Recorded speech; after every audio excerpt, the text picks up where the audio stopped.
Saint Augustine, Commentary on the Gospel of John, chapter 5, verse 20 to 23 following.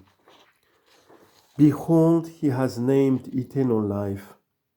Has he told us that we shall there see and know the Father and Son? What if we shall live forever, yet not see that Father and Son? Here in another place, where he has named eternal life, and expressed what eternal life is. Be not afraid, I do not deceive you. Not without cause have I promised to them that love me, saying, He that has my commandments keeps them. He it is that loves me, and he that loves me shall be loved of my Father, and I will love him, and will show myself to him. John chapter 14, verse 21.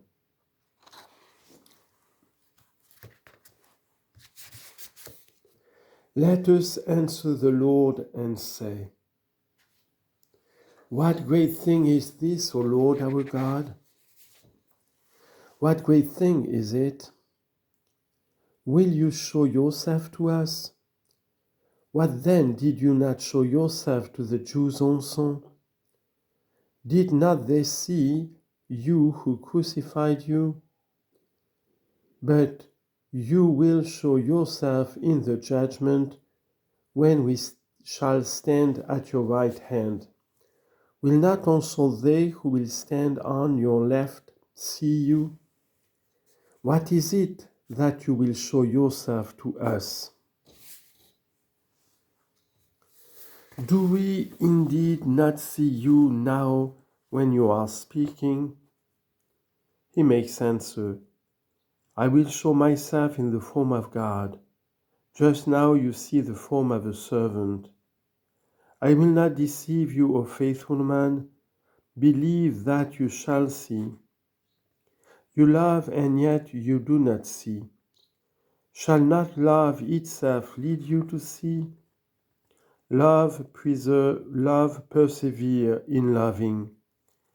I will not disappoint your love, says he, I who have purified your heart. For why have I purified your heart, but to the end that God may be seen by you? For blessed are the pure in heart, for they shall see God. Matthew chapter 5, verse 8. But this, says the servant, as if disputing with the Lord. You did not express when you did say, the righteous shall go into life eternal. You did not say, they shall go to see me in the form of God, and to see the Father with whom I am equal. Observe what he said elsewhere. This is eternal life, that they may know you, the one true God, and Jesus Christ whom you have sent. John chapter 17, verse 3. And immediately then, after the judgment mentioned, on which the Father, not judging any man, has given to the Son, what shall be, what follows? That all may honor the Son even as they honor the Father. The Jews honor the Father, despise the Son. For the Son was seen as a servant, the Father was honored as God. But the Son will appear equal with the Father, that all may honor the Son, even as they honor the Father. This we have therefore now in faith. Let not the Jew say, I honor the Father, what have I to do with the Son? Let him be answered, he that honors not the Son honors not the Father. You lie every way, you blaspheme the Son, and do wrong to the Father. For the Father sent the Son, and you despise him whom the Father sent. How can you honor the sender who blasphemes the sent? Behold, says someone, the Son has been sent, and the Father is greater, because he sent. Withdraw from the flesh. The old man suggests oldness in time. Let the ancient, the perpetual, the eternal, to you the new, call off your understanding from time to this. Is the Son less because he is said to have been sent? I hear of a sending, not a separation.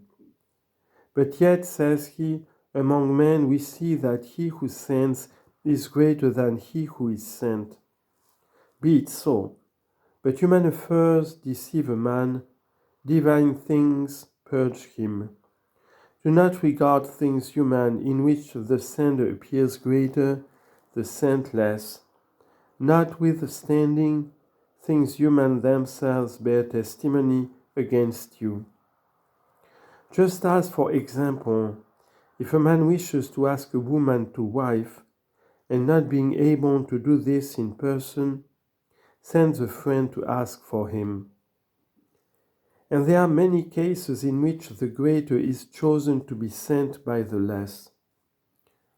Why then would you now raise a captious objection because the one has sent, the other is sent? The sun sends out a ray, but does not separate it. The moon sends out her sheen, but does not separate it. A lamp sheds light, but does not separate it. I see there a sending forth, not a separation.